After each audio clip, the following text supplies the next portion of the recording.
Halo sobatku, dimanapun kalian berada, gimana kabarnya? Semoga kalian dan keluarga dalam keadaan baik-baik saja ya. Kali ini kita akan membahas Donghua Battlefield The Heaven episode 21 yang tayang hari Minggu ini. Perlu diingat, ini hanya sekedar bocoran spoiler yang episodenya rilis tanggal 4 Desember 2022. Jadi, jika narasi dan video berbeda, mohon dimaklumi ya. Untuk kalian yang penasaran tentang cerita Battlefield The Heaven episode 21 ini yang tayang 1 minggu sekali, oke, langsung aja kita ke ceritanya, gas. Pada ending episode 20 sebelumnya, kita diperlihatkan adu mekanik pemurnian pil obat Xiaoyan melawan Hanxian, yang mana saat pemurnian pil obat tingkat 5 itu berlangsung, Xiaoyan merasakan kesulitan dalam hal pemadatan pil saat tungku obat yang digunakannya mengalami keretakan dan meledak gosong, yang pada dasarnya kejadian ini mengejutkan semua orang saat mereka semua merasa Xiaoyan tampaknya gagal dalam pemurnian pil kekuatan naga ini. Namun tidak lama, saat semua orang merasa Xiaoyan gagal dalam pemurnian pil kekuatan naga ini, Xiaoyan tiba-tiba keluar dari kepulan asap dengan membawakan sebuah pil obat kepada penatua Hao, yang pada dasarnya hal ini mengejutkan Hanxian saat ia merasa Xiaoyan telah bertindak curang dari ledakan tungku obat sebelumnya dalam pemurnian pil ini, sehingga pada saat yang sama penatua Hao menyuruh Hanxian untuk menjaga tutur katanya saat ia pelan memeriksa dengan seksama pil obat yang disempurnakan Xiaoyan, yang pada dasarnya setelah diraba, dirasa, dan diterawang, ia merasa pil obat yang disempurnakan Xiaoyan memanglah pil kekuatan naga yang sempurna. Saat dia segera mengumumkan bahwa pemenang adu mekanik pil obat ini adalah Xiaoyan, sehingga pada saat yang sama hal ini membuat semua anggota gerbang PAN merasa gembira.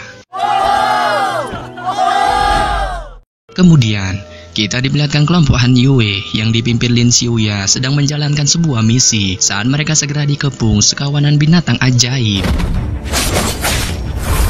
yang pada dasarnya setelah melakukan pemanasan menghabisi binatang ajaib ini, Lin Xiuya memerintahkan Han Yue CS untuk mempercepat langkah kaki mereka saat mereka berniat menuju ke suatu tempat.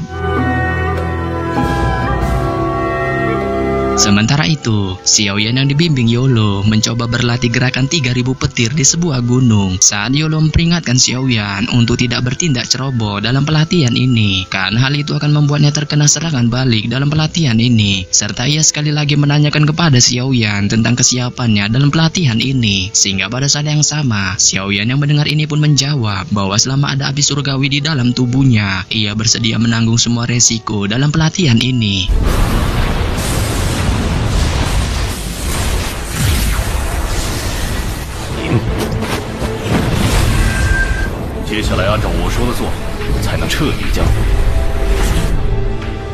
Dan saat petir dan angin dalam gulungan gerakan 3000 petir sudah menyapu di dalam tubuhnya, Xiaoyan merasakan kesulitan dalam menjinakkan dua elemen ini, sehingga pada saat yang sama Yolo memerintahkan Xiaoyan untuk menggunakan inti teratai api hijau di dalam tubuhnya. Nah, ini dia bocoran spoilernya. Setelah perintah Yolo terdengar, Xiaoyan perlahan mengalirkan inti teratai api hijaunya ke dalam elemen angin dan petir di tubuhnya. Saat kedua elemen itu tampaknya menunjukkan kejinakan di bawah pencampuran inti teratai api hijau Xiaoyan, yang pada dasarnya setelah beberapa jam pelatihan ini berlangsung, Xiaoyan pada akhirnya berhasil menguasai gerakan 3000 petir. Dan setelah berhasil menguasai gerakan 3000 petir, Xiaoyan kembali mencoba teknik ini saat ia perlahan melintas di sekitar rawa yang ada di bawahnya, yang pada dasarnya setiap kali langkah kakinya mendarat di rawa, petir berulang kali muncul di tubuhnya saat ia langsung membuang lubang selebar 2 kaki di dalam rawa, sehingga pada saat yang sama sebelum lubang ini dikembalikan ke bentuk aslinya, di belakang Xiaoyan saat ini ada sekelompok besar binatang ajaib berulang kali menerobos air saat mereka melebarkan mulut buas mereka serta menciptakan angin kencang yang menembak dengan kejam ke arah punggung Xiaoyan. Namun demikian, kecepatan sekelompok besar binatang ajaib ini tampaknya masih kalah saing dari kecepatan gerakan 3000 petir Xiaoyan. Saat sebiji pun dari serangan mereka tidak ada yang berhasil mengenai tubuh Xiaoyan, sehingga pada saat yang sama setelah melewati sekelompok besar binatang ajaib ini, Xiaoyan yang masih terus berlari dengan kecepatan gerakan 3000 petirnya tiba-tiba berhenti di atas pohon saat ia tertawa sambil terkejut merasakan kecepatan yang mengerikan dari teknik gerakan 3000 petir,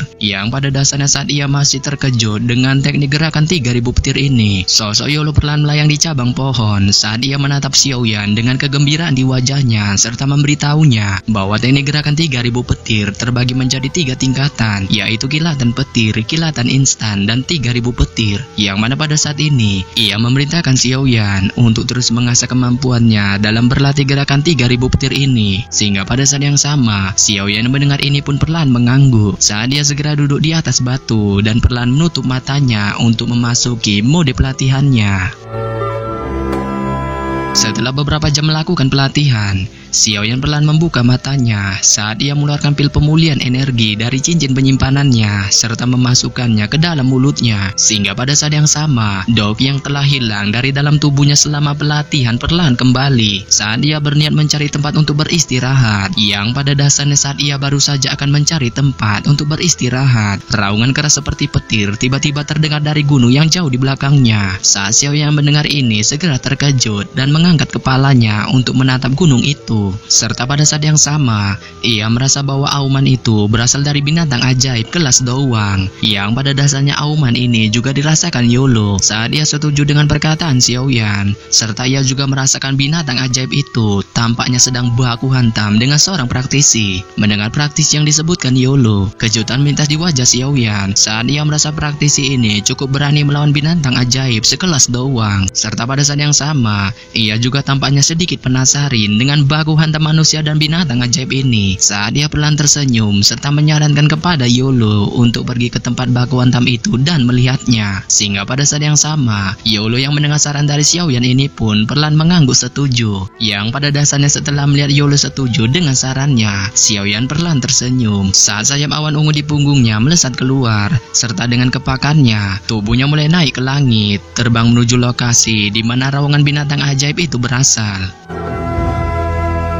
Saat terbang menggunakan sayap awan ungunya, Xiaoyan bergegas secepat kilat menuju ke tempat di mana raungan binatang ajaib itu berasal. Sehingga pada saat yang sama, setelah beberapa menit melakukan penerbangan, ia pada akhirnya sudah berada di dekat tempat awan binatang ajaib itu berasal. Yang pada dasarnya selain mendengar raungan keras binatang ajaib ini, ia juga bisa merasakan beberapa aura kuat manusia saat keterkejutan perlahan muncul di wajahnya. Dan saat keterkejutan ini masih terpancar di wajah Xiaoyan, Xiaoyan dengan hati-hati menekan gelombang doki di dalam tubuhnya, serta napasnya juga perlahan-lahan melambat saat dengan sedikit kepakan sayap awan ungu di punggungnya, tubuhnya perlahan bergegas ke hutan. Yang pada dasarnya setelah ia memasuki hutan ini, ia dengan cepat menghilangkan sayap awan ungunya saat dengan kelincahan tubuhnya, ia perlahan berjalan di sekitar pohon. Sehingga pada saat yang sama, setelah perlahan berjalan di tempat ini untuk waktu yang lama, pemandangan di depannya tiba-tiba melebar saat tatapan terkejut terpancar di wajahnya melihat lembah gunung kecil di luar hutan.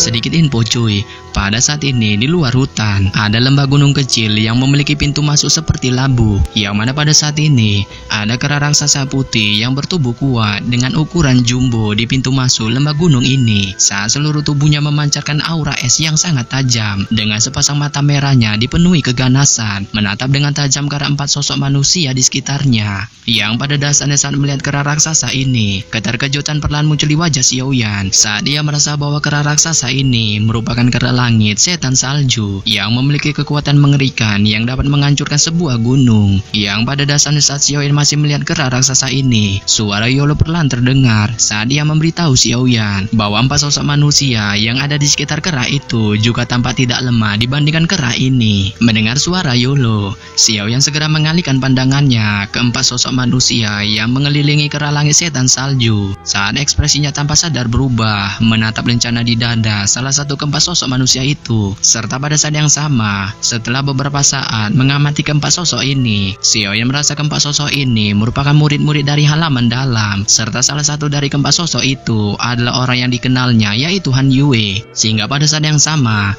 keheranan segera muncul di wajahnya saat dia bertanya-tanya tentang apa yang dilakukan Han Yue CS di tempat ini. Dan saat Xiaoyan masih memikirkan hal ini, suara kasar dari pria pemegang palu besar yang bernama Yan Hao perlahan terdengar saat dia mengatakan kepada kepada Han Yue bahwa ia hanya memanfaatkan diri mereka bertiga sebagai cucunguknya untuk menghadapi keralangit setan salju yang mengerikan ini. Yang pada dasarnya saat mendengar perkataan Yan Hao ini, Han Yue menyuruhnya untuk yakin dengan perburuan ini karena ia berjanji akan ikut dalam baku hantam melawan kera raksasa ini serta tidak akan pernah mundur sedikit pun. Sehingga pada saat yang sama, Lin Xiuya yang juga mendengar ini pun tiba-tiba tertawa saat ia menyuruh Yan Hao untuk tidak terlalu curiga dalam perburuan ini karena saat ini ia merasa inilah waktunya bagi mereka berempat untuk meningkatkan kekuatan mereka dengan menghabisi kera raksasa ini untuk memperoleh keuntungan yang besar darinya sebelum dimulainya kompetisi baku hantam besar yang diadakan 4 bulan lagi di halaman dalam. Sehingga pada saat yang sama ia menyarankan Yan Hao CS untuk bersatu serta menggunakan semua keterampilan yang mereka miliki untuk melawan dengan sekuat tenaga kera langit setan salju. Mendengar ini, Yan Hao CS berpikir sejenak sebelum pada akhirnya perlahan mengangguk setuju dengan saran dari Lin Xiuya saat masing-masing dari mereka membentuk sebuah formasi. Sehingga pada saat yang sama, doki badas masing-masing dari tubuh mereka pun tiba-tiba meledak. Yang pada dasarnya saat melihat kejadian ini dari kejauhan, keterkejutan tanpa sadar muncul di wajah Xiaoyan saat dia merasa kagum dengan halaman dalam yang memiliki murid-murid berbakat dan hebat seperti Lin Xiuya CS. Beberapa saat setelah merasakan perubahan suasana dari doki badas kelompok Lin Xiuya di sekitarnya, kemerahan cerah di mata besar kera langit setan salju menjadi jauh lebih badas saat tangannya memukul-mukul dadanya yang ditutupi bulu berwarna putih. Yang pada dasarnya setelah melakukan ritual ala-ala King Kong ini, kumpulan kekuatan mengerikan tiba-tiba menyebar di sekitarnya. Sehingga pada saat yang sama, ia mengangkat kepala besarnya saat ia mengatakan kelompok Lin Xiuya adalah sekumpulan manusia tulul. Serta pada saat yang sama juga, ia menawarkan kelompok Lin Xiuya untuk melakukan perdamaian dengan pergi dari sarangnya secara santun tanpa merebut inti pendingin susu tubuh yang dimilikinya. Yang pada dasarnya ketika melihat kera raksasa itu ternyata bisa berbicara, keheranan perlahan muncul di wajah Xiaoyan yang menonton kejadian ini di kejauhan. Bahkan ketika kera raksasa itu menyebutkan tentang inti pendingin susu tubuh yang dimilikinya, keterkejutan hebat tiba-tiba muncul di wajah Xiaoyan saat dia berulang kali mengucapkan kata-kata ini di mulutnya. Sehingga pada saat ini wajahnya dipenuhi dengan ekspresi terkejut namun sangat gembira.